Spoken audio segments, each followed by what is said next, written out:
Hello, Easton, and welcome to the Rabbi's Roundtable. I'm Rabbi Peter Hyman, Rabbi at Temple B'nai Israel, and we are coming to you from the studios of MCTV in the Avalon Theater, and it's going to be a really interesting and cool show this morning. Not that they aren't always, but this is really going to be fun. I am delighted to introduce my first guests, Linda and David Cole. They are Washingtonians, great musicians.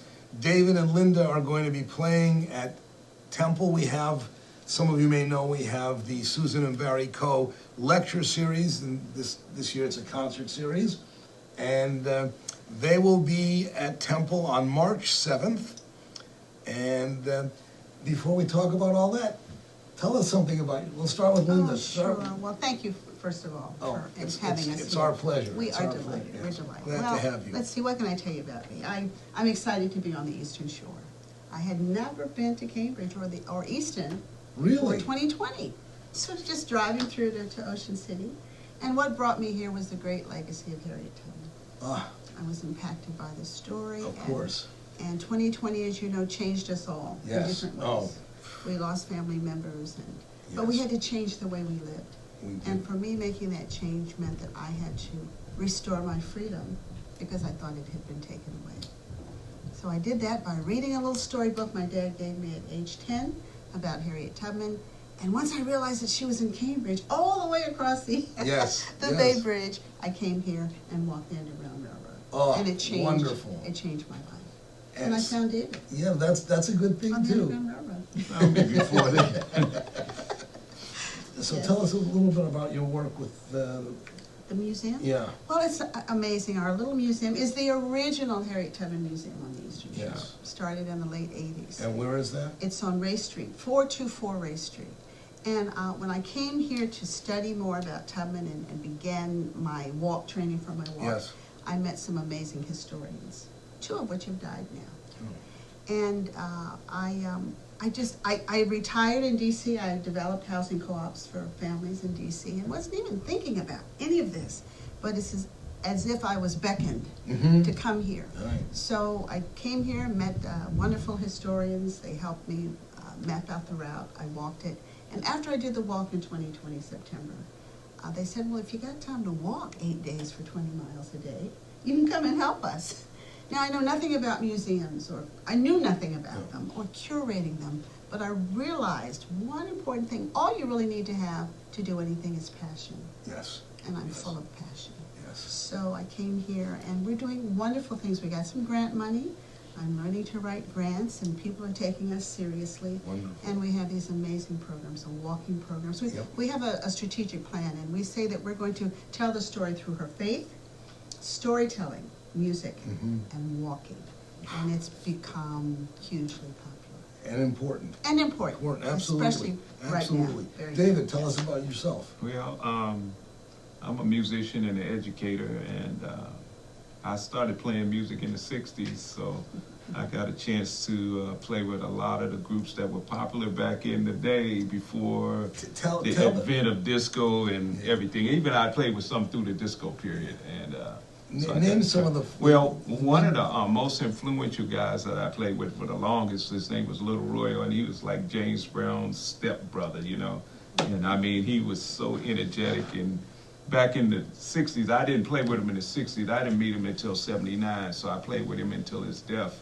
And so I had a chance to play with Archie Bell, and I had a chance to play with the Delphonics. I traveled with them a little bit, went to Japan and around the country with them, and Major Harris, and I played with the the Clovers. You remember Love Potion #9? Yeah, sure.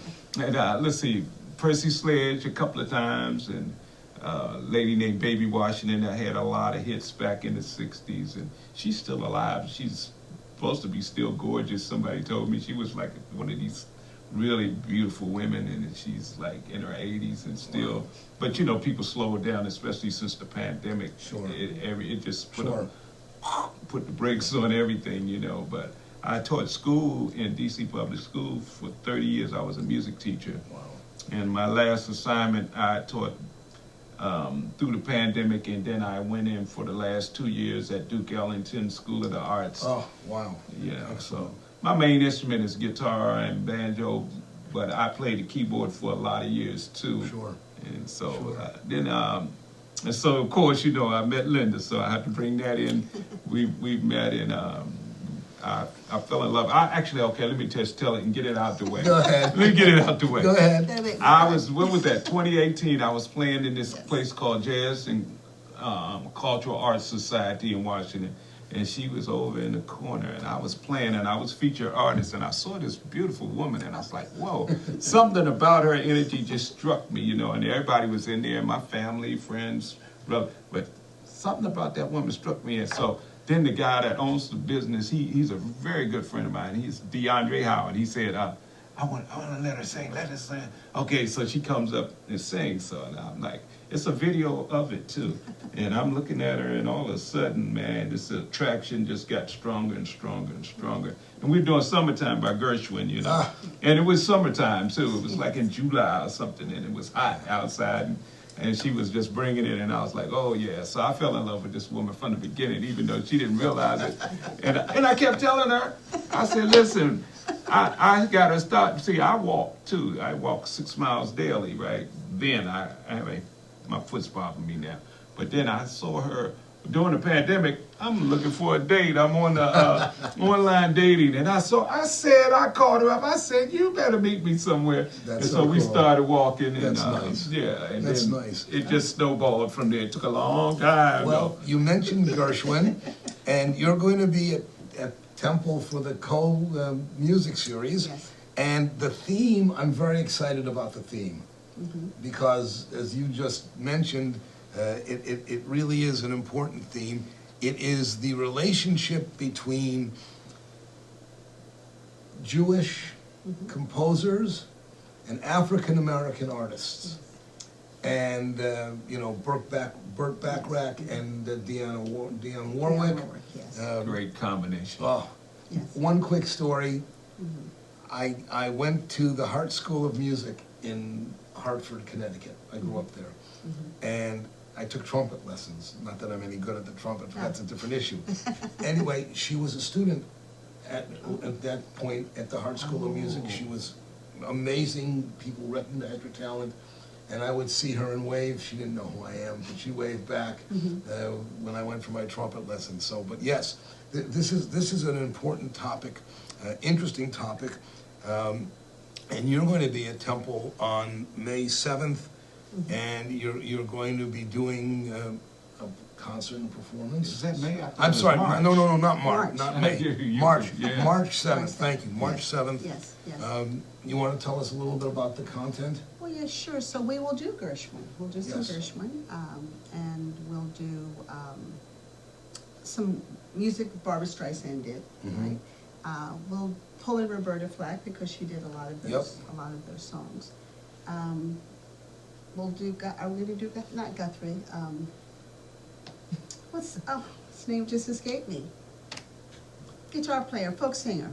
Bob Dylan. Bob Dylan. Oh, Bob Dylan. We'll do Bob Yeah. Dylan. Great. So we'll do a variety, and we'll pull in those artists that made these songs famous. Yeah. Oftentimes you don't know who the writers were. Yeah. So we'll talk about that, and we'll sing those songs. Wonderful. So we're looking forward. Can I to add something about Bob Dylan? Because Yes. a lot of people don't really realize that Bob Dylan was a part of the freedom movement with the civil rights movement. Oh, yeah. Sure, And he yeah. was, Martin Luther King kept Bob Dylan close because he would open up a lot of those programs and speeches. Bob Dylan and the staple singers with Papa and Maeve. Absolutely, yeah. And so a lot of Bob's songs are very conscious about what's going on in society, and he did a tremendous work on opening people's minds to change, and Which also shows you the power of music. Oh, absolutely. From a sociological perspective. Certainly. It elevates the vibration. Absolutely,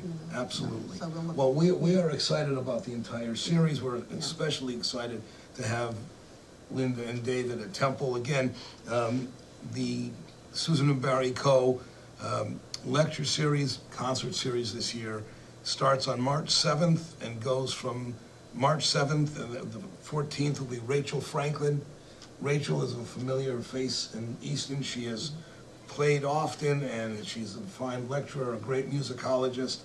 And then, let's see, the 21st, who's on the 21st? I don't remember. I thought Rachel was on the 21st. Yes, Rachel's on the 21st. I thought we were on the 14th too. Yeah, we're coming in. I'm sorry, you're on the 14th. Yeah, well, the 7th. You know what, Okay. go to the March website 7th. and don't listen to me. Listen to me for a minute. Y'all listen to me for a minute.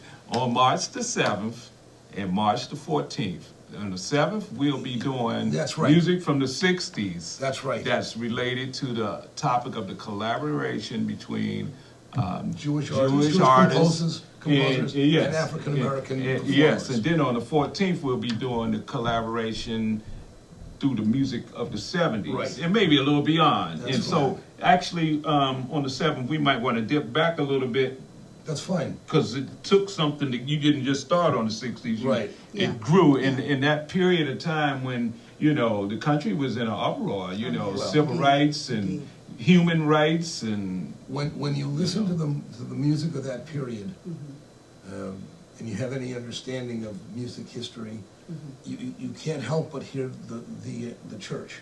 Oh, absolutely, You know? absolutely. And Yeah.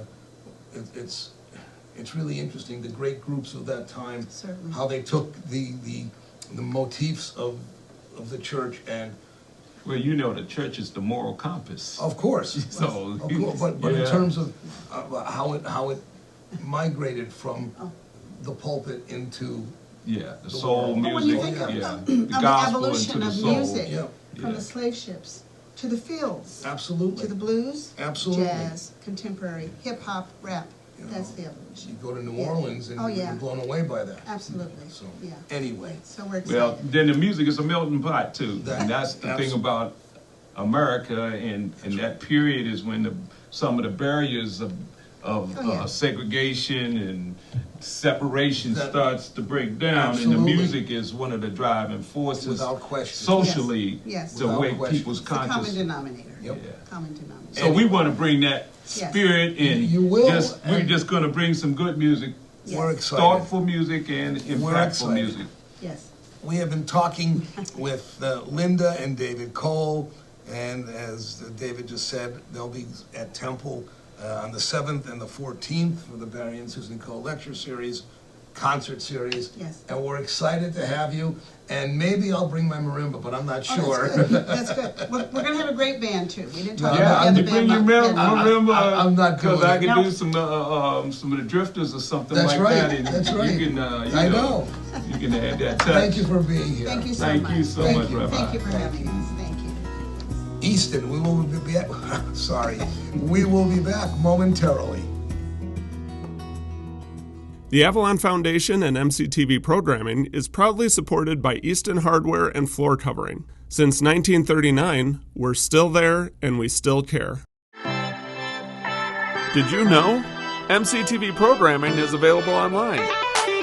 Find our shows like Rabbi's Roundtable, Carlisle's Chesapeake, The Shameless Picture Show, Conversations with Sherry, and the Avalon Theater Presents at youtube.com/Midshore Community Television.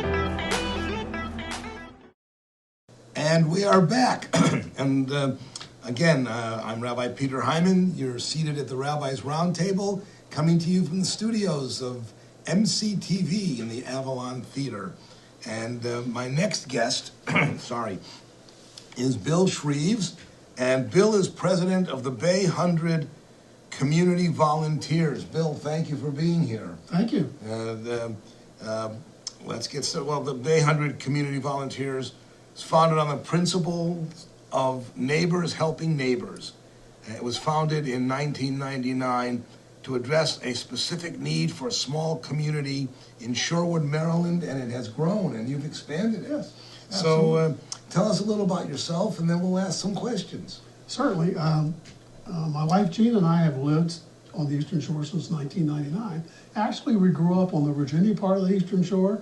We're in high school together, and we're high school sweethearts. Nice. Then I worked for AT&T, so we lived a lot of different places. AT&T has a tendency to move you around a bit. So when we got ready to retire from AT&T, we wanted to come back to the Eastern Shore. Sure. And this was the kind of area we wanted to come into. Good. And immediately we started getting involved with community service activities. And actually we also started a company here called Comfort Keepers, which is a senior home care company. Yeah. So that got us even more engaged with the senior population in Talbot County particularly.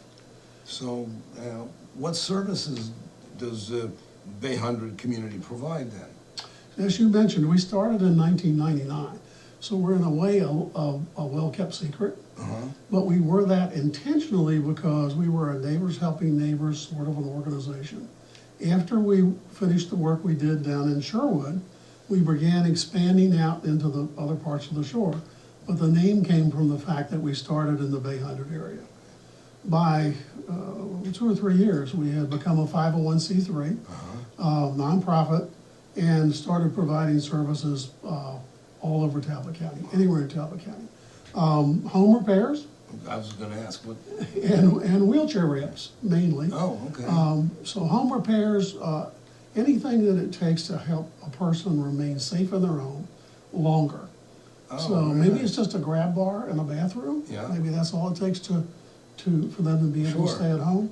A new rail on a set of steps, a new set of steps, or a wheelchair ramp. Wow. So how does somebody get a hold of you? How do they find out about you? Do you have a website, a phone number? that Yes, sort of we have a thing? website and phone number, and hopefully we'll put that up and you can see that as You well. want to share it with us now, and we'll put it- Sure. Our website is bhcv.org.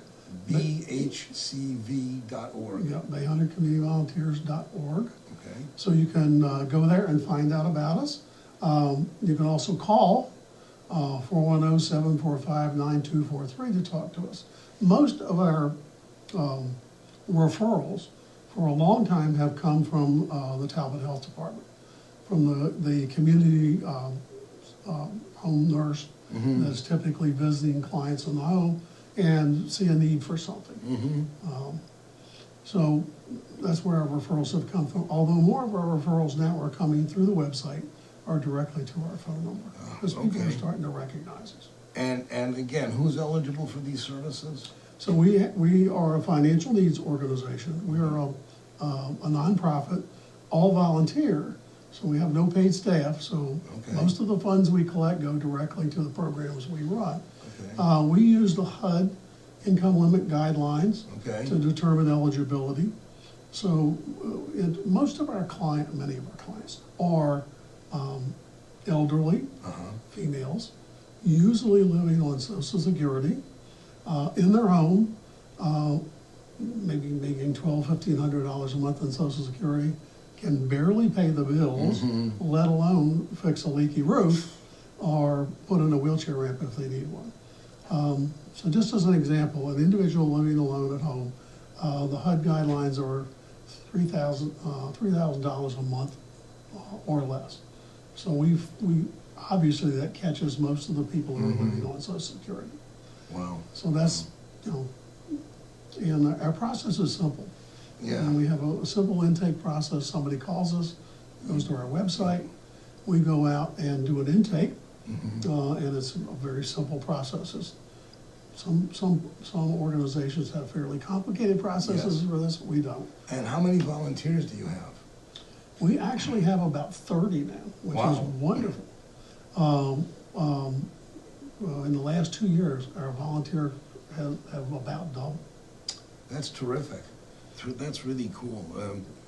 What are the biggest challenges that you're facing? I suspect monetary is certainly one of them, but what else? Well, with any nonprofit, a small nonprofit, I think, there's really 2 areas, maybe 3. There's 2. There's volunteers, finding enough people to do the work. Yeah. And at 30, we still don't have enough. Right. The need is growing all the time. Exponentially, I would Exponentially. imagine. I mean, last year we did 45 projects, 19 home repair projects, and we installed 27 wheelchair ramps. Wow. So that's significantly higher than it was a year before. So volunteers, I would say volunteers. And they don't have to be people who can turn wrenches or swing Right. hammers. We have other needs in the operations of the business or the organization, administrative things, fundraising, as you pointed out. Yeah, sure. So that I want to say is the biggest challenge, and the second is what you pointed out, funds. Having enough money.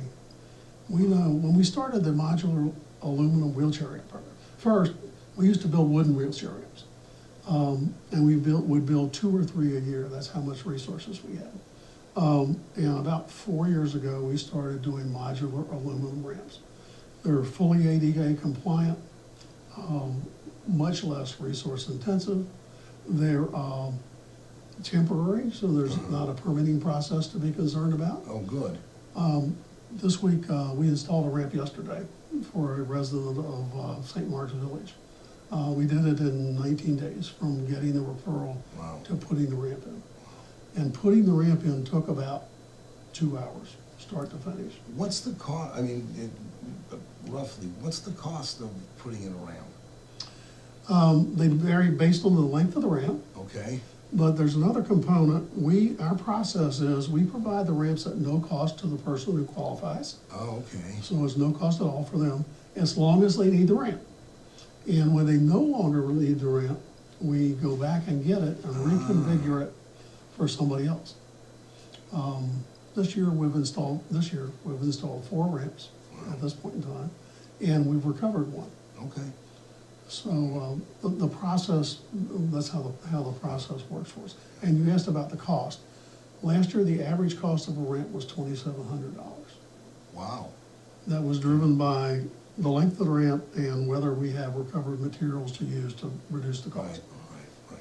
And if somebody wants to donate, just go to the website or call? That would be great.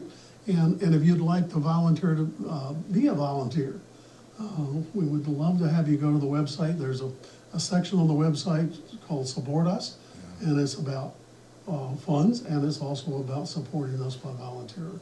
Well, it sounds like you're busy. There's no question about that. And then the need is profound. And I would not have believed that the need for wheelchair ramps would be what it is. We thought when we started 4 years ago that we'd get to about 35 or 40 ramps out there, and then the churn would pretty much take care of needed materials. That hasn't happened. I believe we will probably install 30 ramps this year, and I'm not sure we're addressing all the need then. Wow. There might be more. There probably is. You're right. You're right. Well, Bill, thank you for being here and sharing this information about what I think is, when we first met, I was impressed and moved by this, the Bay 100 Community Volunteers Program. You do a great service and an important service, and we're grateful for what you and the volunteers do. So thank you for being at the Rabbi's Roundtable. Thank you for having me. And there's more to come. We'll have you back when you want to. Let me know when you want to share some more information. It's important.